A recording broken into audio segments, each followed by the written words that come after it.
Hello. You here to wash? You clean? Good boys. You clean dogs. Good boys.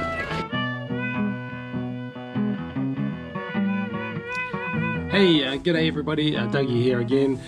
Welcome back to my little YouTube channel and another video. So in this video we're going to be looking to take the 3D3 for its first drive and just get it out of the shed. So a couple of things that need to be done before I can do that though. I have to just set the trailing timing. So I've got the leading set, but I need to set the trailing. I haven't looked at that yet. And I also just need to shorten the accelerator cable. It's currently far too long for the IDA. It was fine with the 4-barrel, but there's too much length on it for the IDA. So I'm just gonna sort of jimmy something up there just so I can you know, take it for a spin. And I do have another accelerator cable, a brand new one, which I'll actually get shortened properly. So yeah, so that's the aim of the video today. Also need to change the facet fuel pump out for a more powerful Holley blue pump, but we'll do that a bit later. We'll take it for a spin first. So yeah, thanks again for tuning in. Hope you all enjoy this one. Cheers. Okay, so before we can even look to sort of drive this thing, I just need to check the trailing timing and just adjust that. It's probably sweet as it is, but I haven't looked at it yet. But I thought I'd just quickly explain how that's done before we fire it up and start adjusting it, because I know it's going to be pretty loud and hard to talk on camera while I'm adjusting the timing. So in terms of the trailing timing, in terms of timing and ignition, you have your leading plugs, okay, which are your bottom plugs, and then your trailing plugs. So technically, as the rotor phase comes around, your leading plugs fire first, and then the trailing plugs in general fire second to sort of clean up any, I guess, excess fuel and air that hasn't been burnt or whatever. Okay, so the leading timing is adjusted by rotating the distributor, and then the trailing timing also gets adjusted as you rotate the distributor as well, because it all adjusts as one. But the trailing timing can be adjusted individually. And the way you adjust the trailing timing is just by moving this vacuum pot here. Okay, so all you have to do is once the car's running, you got your timing light on it or whatever, you just need to undo these two screws. Just be careful with these can be damaged really easily. They're like really soft, and it's a real pain if they are damaged. So you just loosen those off like that, and then all you do, okay, to retard your trailing timing, so to push it back, you just push the pot in, and if you need to advance the trailing timing, you just pull the pot out, and that will sort of move the timing forward. Okay, so sort of what that looks like in the distributor. Okay, so what it does here, see, it actually moves the entire trailing magnetic pickup. So you can tell it's trailing, it's wired to the trailing igniter here, and then as we move that advances the trailing timing, and then that retards the trailing timing. Okay, so that's all we're going to be doing when we fire it up. We're going to fire it up, check where the trailing is, and then we're going to move it to the position that I want it to be in. So my preference, especially with big ported engines, is to have the trailing timing actually firing at the same time as the leading. So that's what you call a zero split. This is personal preference or down to a dyno session or tuning session or whatever. Most from factory they run a split, and by a split I mean that the trailing timing fires a certain amount of degrees after the leading timing. Okay, so I found I've just had good results, personal preference, good results on ported engines just by having zero split. So I have the leading firing at the same time as the trailing. So this is what I'm going to set up on here, leading firing at the same time as the trailing. And some of you might disagree with me, and honestly, like some motors would like it differently. I just feel like this is just a go-to for me. Like you know, I'm not using a dyno, and I just feel like over the years that just seems to be where most of my motors like it. I just tend to go there. I just tend to have zero split on my leading and trailing timing. So we'll jump on, we'll fire the car up, chuck the timing light on it, and just see where this trailing timing's at, and then we'll set it. Alrighty, so we'll just bang the timing light on T1, trailing 1.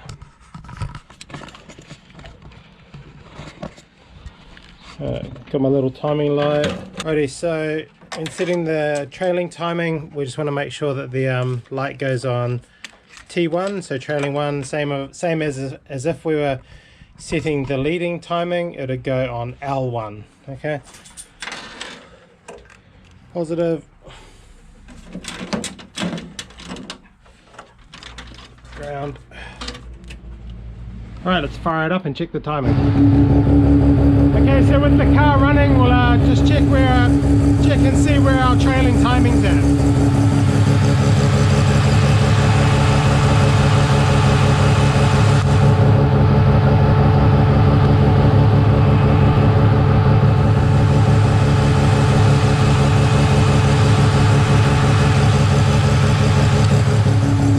Okay, so that's not good. We can see that the trailing timing is actually too far advanced. It's actually so far advanced that it's firing before the leading, which is no good. So what we have to do is we have to push that vacuum pot in to retard the trailing and get it behind the leading. But in this case, I actually want to 1-0 split.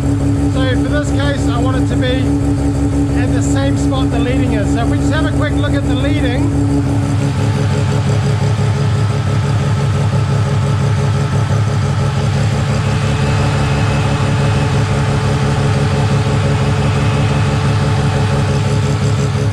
so that's the leading timing back bang on 20 degrees. We go back to trailing.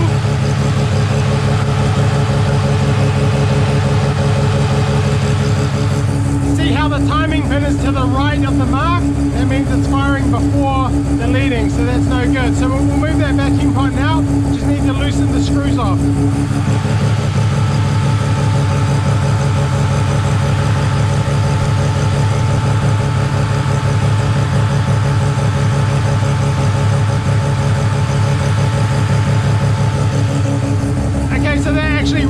So I'd say what's happened is that the vacuum pot has moved while the distributor's been sitting in storage, and that's why the trailing timing is so far advanced. So what we do, we just need to push that pot in to retard the timing.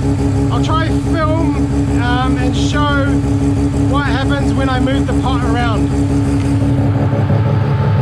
I'm going to be moving this in and out like this.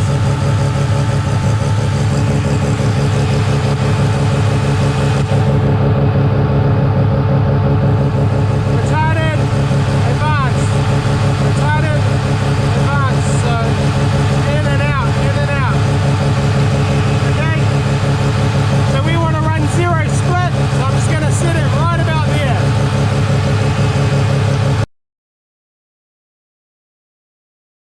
So we'll lock those screws off. Okay, so the trailing is now sitting bang on where the leading is, so we now have 0 split. I'll just tighten those screws off and lock that vacuum pot there, and then we'll just recheck it.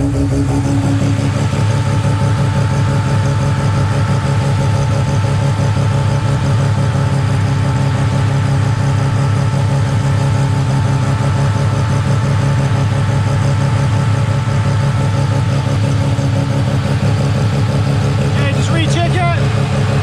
Okay, that's pretty much.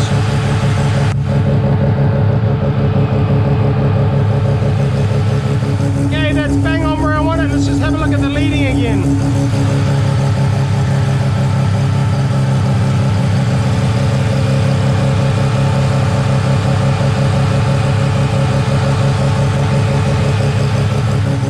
Alrighty, so now both leading and trailing are sitting at 20 degrees, and we have 0 split, and that's where I want it. So that's how you set your trailing timing. Hope this helps. Okie dokie, let's sort this accelerator cable out, because currently it's too long, and no amount of jandal in the world is going to make this thing drive at the moment.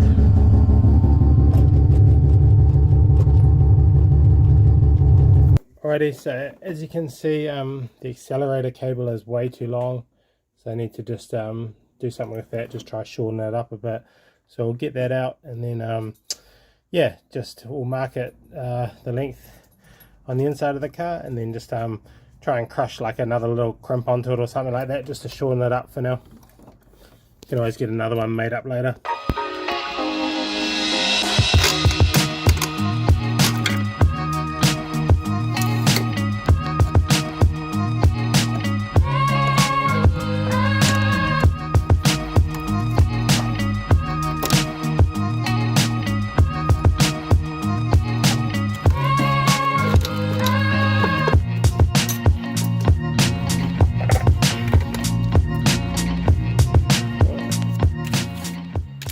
already got the accelerator cable out, and I've sort of marked where I need to shorten it to, so roughly there.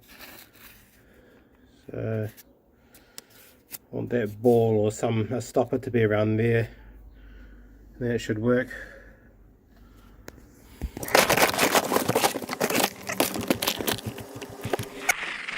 I'm just going to basically chop this off.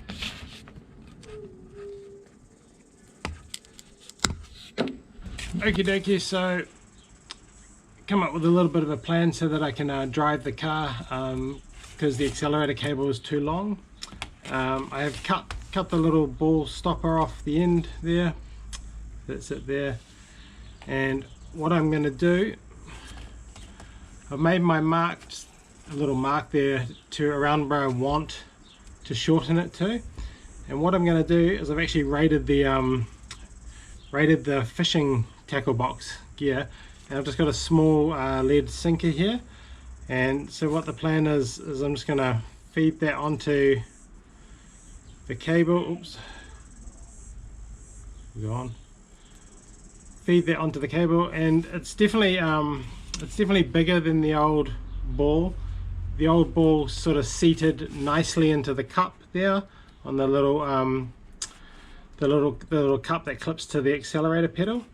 So this is quite a bit bigger. It's the smallest one I've got, but it will still actually sit quite nicely, and the sort of distribution of force, not that there'll be much, will be still nice and even around that.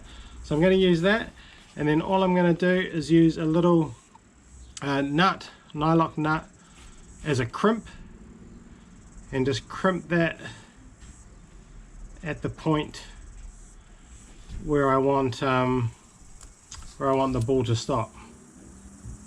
Okay, so that's going to be my stopper. So the assembly will look like that on the accelerator pedal, and I'll just apply a little bit of epoxy glue where I crimp the nut as well. So yeah, so that's the plan. You know, a bit of a make do with what you've got, just so you can get moving sort of deal. I do have a brand new accelerator cable, sort of some new old stock. It's not Mazda, but it's from, I don't know,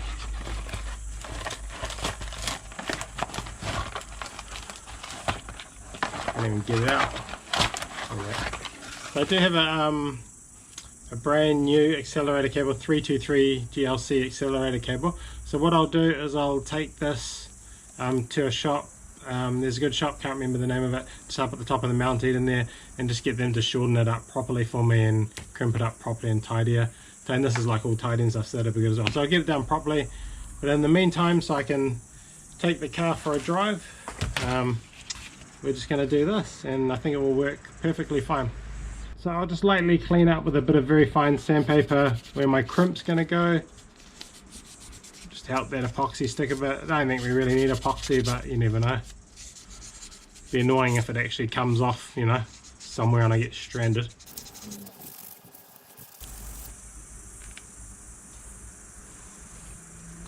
Need the tiniest bit.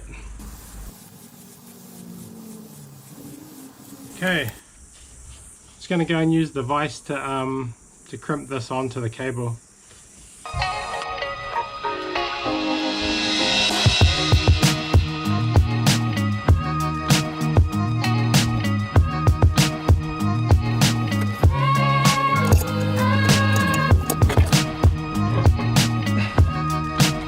Righty, here we go.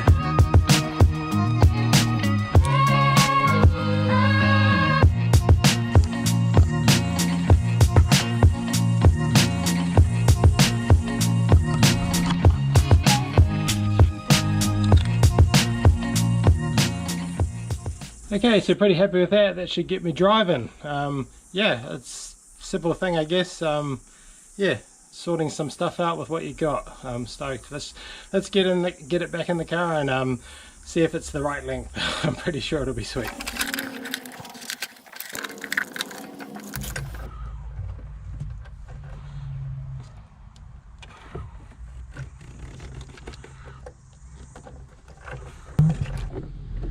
That's it. I'll cut the excess off once I know it's the right length.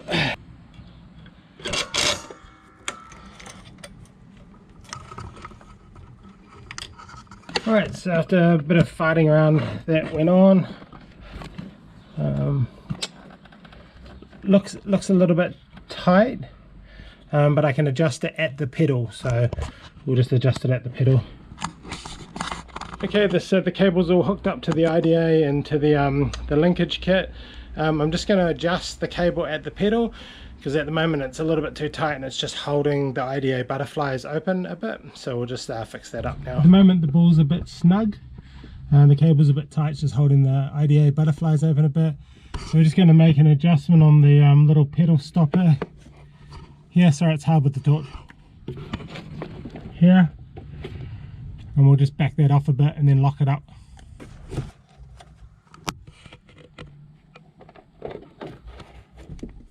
Alright, that should do it.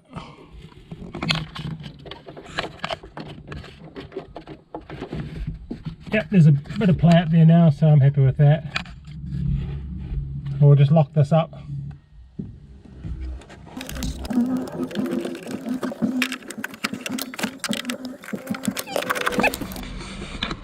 Sweet, so that should be sweet, should work a treat. Alrighty, let's give it a go and see if my accelerator cable works.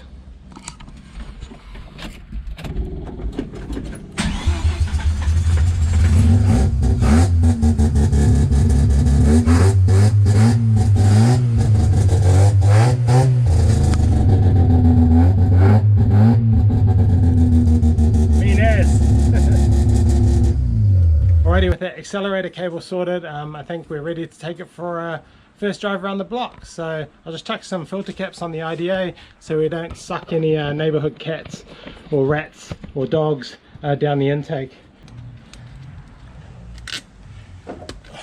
Those will do for now. I better take the boys, the assistants, throw them in the car too.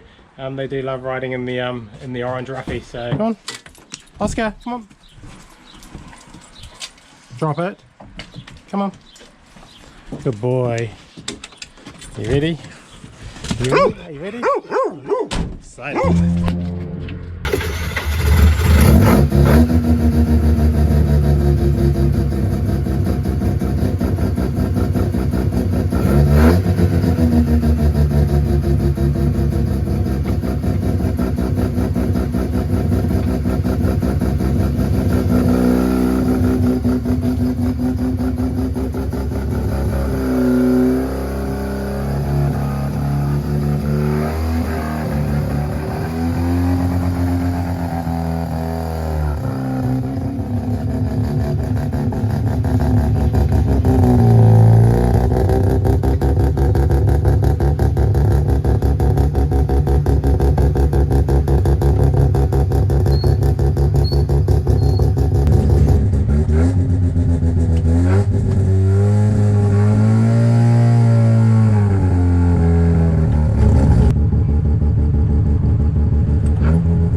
Alrighty, so first test drive didn't go very well. I can just feel instantly that the carburetor is fully starving for fuel. So it's possible that the tank's really empty, the needle was fully on E. As soon as it started leaning out, couldn't even get it above like 4 grand. You could hear that fuel pump start going hard, try to go hard and stuff. So want to put a new bigger fuel pump in it anyway, so I think we'll do that before we drive it again. But I'll just pull the fuel feed off to the carburetor and just have a look at what the flow looks like coming out of it. I reckon it's going to be pretty pitiful, to be honest, just judging by judging by that first drive. Oh, but we sort of got around the block a little bit and that was good, so at least it did drive. But yeah, I think I'll go get some more gas as well and just fill it up and see if that makes a difference. But I think the sooner we get that Holley blue in there, the better.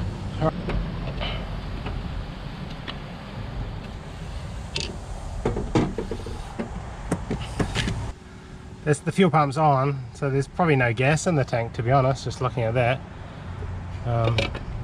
Yeah, that's not good. It's starting to flow a bit now, but yeah, that's really pitiful. That's fucked, so definitely need to sort that out.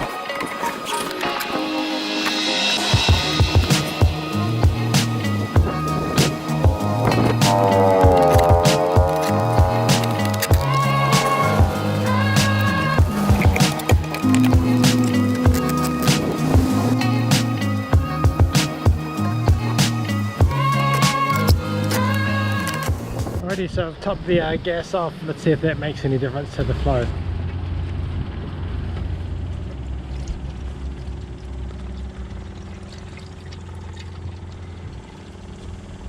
Okay, so after topping up the fuel in the 3-3 tank, that flow has improved ever so slightly, but it's still absolutely abysmal, like dangerously abysmal. So I think what had obviously happened is that the fuel tank was really empty, fuel's just sloshing around, and the pump's rubbish, and it's just picking up air as well as bits of fuel, and hence the carb was just like you know, completely starved. But no worries.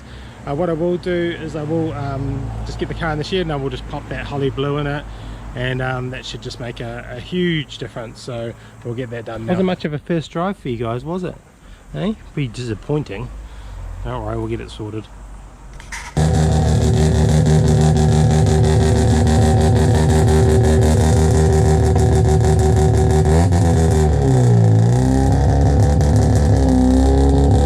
Just gonna jack the car up and look at replacing that fuel pump out and changing the fuel filter and stuff as well.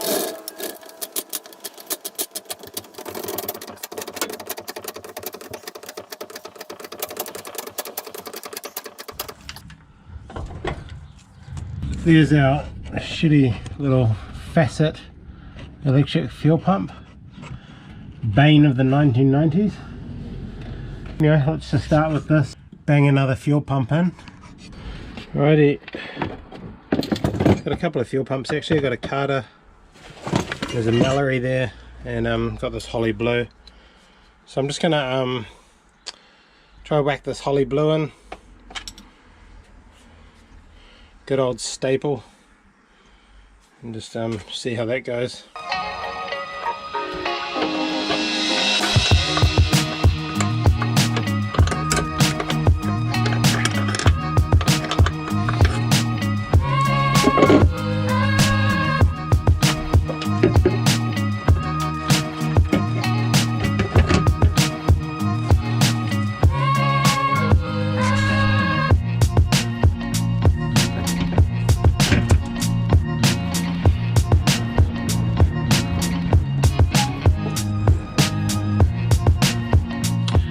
Alrighty, so got the Holley blue fuel pump in, no problems. Seems to be working fine. I started it up and turned the car around so the exhaust is facing out of the garage. So what we will do is we'll just pull that fuel line off the IDA and just have a look at the flow and just see how it compares to with that absolute garbage facet fuel pump. I think that facet fuel pump must be pretty buggered. Like, I'm pretty sure they're not even that bad. I don't know, I don't remember them being that bad in the past, but the Holley blue should be a big difference. So let's just get that line off, have a look at the flow, and then we'll fire it up and see how she idles, and just see how it runs on the car.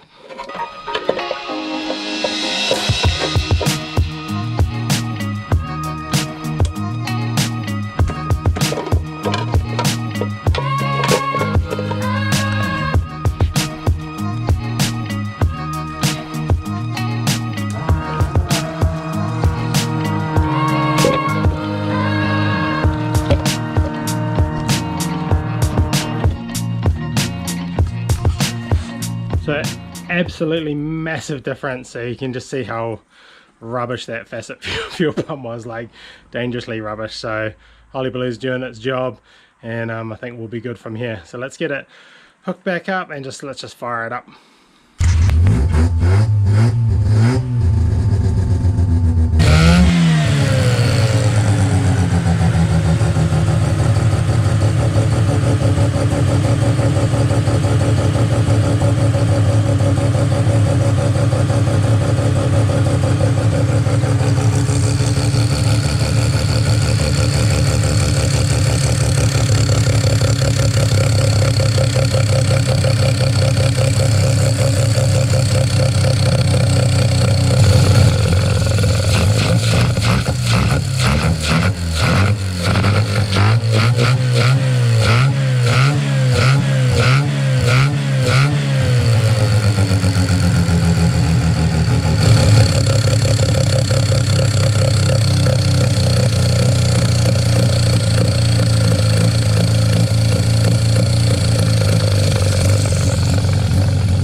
Boo! Okie doke, so the Holley Blue obviously works pretty well.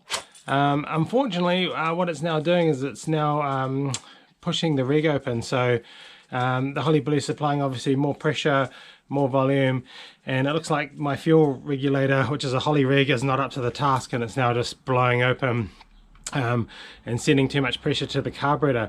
So this in turn is then blowing the needle open, which is then increasing the float more than what it should be, and it's then just pissing into the carburetor and flooding the engine. So gonna have to look at that regulator, and we'll probably just change it out for another one that I've got. So Holley rigs, man, Holley rigs are just like hit or miss, to be honest, in my experience, especially with the newer ones.